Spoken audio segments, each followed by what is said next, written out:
Әйелге әр беретін витаминдер. Табиғи сұлулық пен жастықты ұзақ сақтағанға не жетсін? Ол үшін, әрине, ағзаға қолдау мен көмек керек. Денсаулық мықты, ағза сау, жасушалар жас болу үшін қыз-келіншектерге мына витаминдерге басымдық беру керек.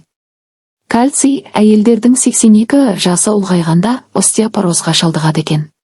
Тік кеуде, берік сүйек, мығым жүріс, походка, түзу қанқаны сақтау, тіс пен тырнақты да сау сақтау үшін кальций керек.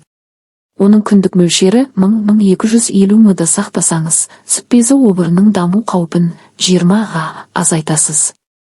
Кальцийді ағза толық сіңіру үшін бірнеше бөлікке бөліп ішкен жөн. Кальций сүт өнімдері, бадам, жасыл көкөністерде, қырыққабат, брокколиде көп. Бұған қоса дәріханалық препараттарды қабылдау керек. Темір гемоглобин құрамындағы бұл микроэлемент жасушаларға оттегі жеткізуге қатысады. Етеккір кезінде қанмен бірге темірдің біршама бөлігін жоғалтатындықтан әйелдер ерлерге қарағанда шаршағыштыққа 3 есе жиі шалдығады. Қыз-келіншектерге күніне 8-18 мың темір керек. Темір ет, балық, құс етінде мол әрі сіңімді. Дәндер мен бұршақтар С витамині бар көкөністе көп. Әсіресе саумалдық пен анар құрамындағы темір әйелге жағымды. Д витамині. Кальций мен фосфордың ағзаға сіңуін реттейтін биологиялық белсенді зат. Ағзаға витамин ретінде жіктеледі, бірақ жұмыс істеу принципі бойынша гормондарға көбірек ұқсайды. Ол кальциймен бірлесе жұмыс істейді, остеопороздың алдын алады. Сүт безі, ішек және аналық без обырының алдын алады, ағзаны суық тиюден, тішегіден қорғайды, сынықтардың бітуін тездетеді. Егде жаста жүрек қан тамыры сырқаттарының даму қаупін 2 есе төмендетеді. 19-50 жаста 400, 50 жастан кейін 600 мөлшерінде керек. Д витамині майлы балықта, жұмыртқаның сары уызында, уылдырықта, сүтте болады.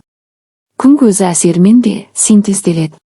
Сондықтан ауа бұлтты болса да күнделікті таза ауада серуендеу керек. Антиоксиданттар бұл қартаюды тежейтін еркін радикалдармен күресетін заттар ағзадағы қышқылдану процесін баяулатады. Әйел үшін соның ликопин мен антоциан түрі ерекше пайдалы.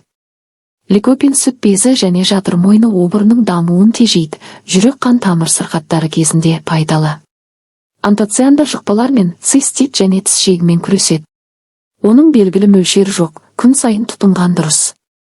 Ликопин томатта, антоциандар мүкжидекте мол. Омега-3. Бұл қанықпаған майлы қышқылдары жақсы холестерин деңгейін көтереді, жаман холестеринді азайтады. Қол арқылы инсульт пен инфаркт қаупін азайтады. Болашақ баланың ақыл ойына да жағымды әсер етеді, майлы қышқылдар көңіл күйді көтереді. Ол ағзада түзілмейді, оларды біз аспен бірге қабылдаймыз. Күнделікті мөлшері 1 грамм болғаны дұрыс. Омега-3 балық майы мен теңіздің майлы балығы, арқан балық, сутіл, майшабақта мол. Дәріханада да омега-3 препараттары сатылады. Фолий қышқылы. Бұл 9 витамині ағзаға аспен бірге түседі, ішек микрофлорасымен де синтезделеді. 9 өте маңызды әрі аса тапшы элемент. Зерттеулер бойынша 9 адамдардың 10-да тапшы. Ал күнделікті мөлшері 400 мг. Фолий қышқылының атқаратын қызметі ұшан теңіз ағзаның барлық дерлік жұмысына қатысады. Ол саумалдық, көк жуа, қырыққабат, жаңғақтарда, бұршық, қарақұмық, сұлыда мол. Ағзаны осы витаминдермен қамтамасыз ету арқылы әйел тән мен жан саулығын қатар сақтай алады.